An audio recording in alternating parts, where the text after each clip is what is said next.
साथियों नमस्कार। सभी अग्निवीर भाइयों के लिए बड़ी खबर, कमाल की खबर है। अगर आपके राज्य में भी ऐसा हो जाए तो बहुत अच्छा हो जाएगा।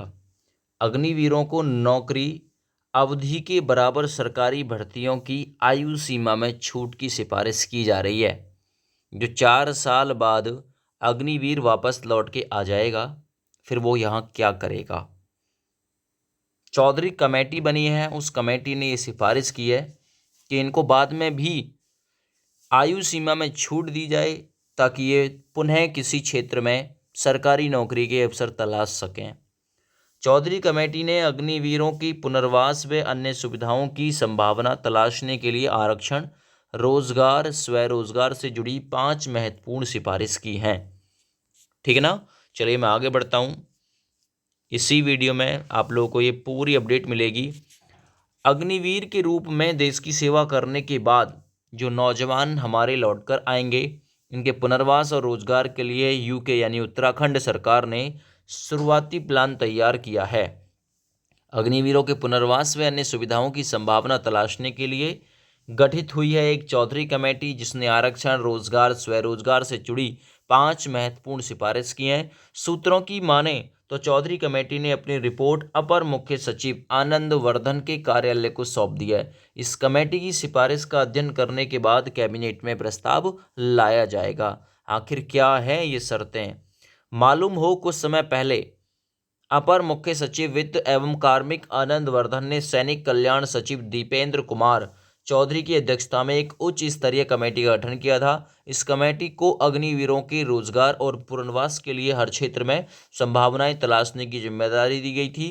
कमेटी में शामिल विभिन्न विभागों के प्रतिनिधियों ने अध्ययन करने के बाद रिपोर्ट को अंतिम रूप दे दिया है। इसमें अग्निवीरों के लिए 5 महत्वपूर्ण स्तुतियां की गई हैं। 5 महत्वपूर्ण, अगर आपके राज्य में भी ऐसा हो जाए तो बहुत अच्छा होगा। चौधरी कमेटी ने क्या सिफारिश की थी, जरा ध्यान दो। सरकारी भर्तियों में सेना में सेवा अवधि के वर्षों की संख्या के अनुसार अधिकतम आयु सीमा में छूट मिले, ये याद रखो। दूसरा, अग्निवीरों को राज्य के लिए या राज्य की सभी वर्दीधारी विभागों में 36 आरक्षण है ना, इसकी सीमा कैबिनेट तय करेगी। तीसरा, उच्च शिक्षा प्राप्त करने के लिए इच्छुक पूर्व अग्निवीरों को राज्य की शिक्षण संस्थानों की सीटों पर भी आरक्षण मिले।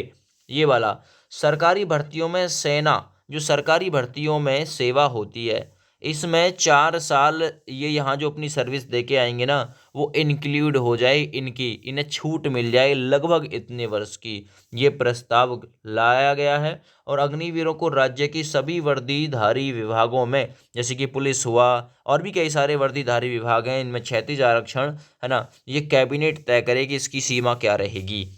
आगे, राज्य की स्वरोजगार और ऋण योजनाओं में विशेष प्राथमिकता मिले, जिसमें वे स्वरोजगार स्थापित कर सके। मान के चलिए सभी के लिए सरकारी नौकरी तो होगी नहीं, तो ऐसा कि भाई कुछ इतनी राशि मिल जाए जिससे अपना रोजगार व स्वरोजगार स्थापित कर सकें। तो ये ऋण मतलब कर्ज की ऐसी योजनाओं, और इनको विशेष प्राथमिकता मिले। आगे, उपनल में पूर्व सैनिकों के समान अग्निवीरों को भी सरकारी विभागों में आउटसोर्स सेवाओं में प्राथमिकता मिले, ये भी किया गया है। धामी ने किया पुनर्वास का वायदा। मुख्यमंत्री पुष्कर सिंह धामी ने अग्निवीरों की सेवा पूरी करने के बाद उनके समायोजन पुनर्वास के लिए ठोस व्यवस्था करने की घोषणा की। उन्होंने कहा है कि देश की सेवा के लिए समर्पित होने वाले नौजवानों को सेवा अवधि पूरा करने के बाद रोजगार पुनर्वास के लिए परेशान नहीं होना पड़ेगा। सरकार उनके लिए विभिन्न सेक्टर में व्यवस्था बनाएगी। मुख्यमंत्री के निर्देश के बाद शासन में उच्च स्तर पर यह कवायद चल रही है। तो यानी कहने का मतलब, उत्तराखंड सरकार अग्निवीरों को प्राथमिकता देने जा रही है। वर्ष 2022 में हुई थी अग्निवीर योजना, है ना। केंद्र सरकार ने सेना में भर्ती के लिए अग्निपथ योजना शुरू की थी 2022 में। इस योजना के तहत भर्ती होने वाले युवाओं को अग्निवीर नाम से जाना जाता है।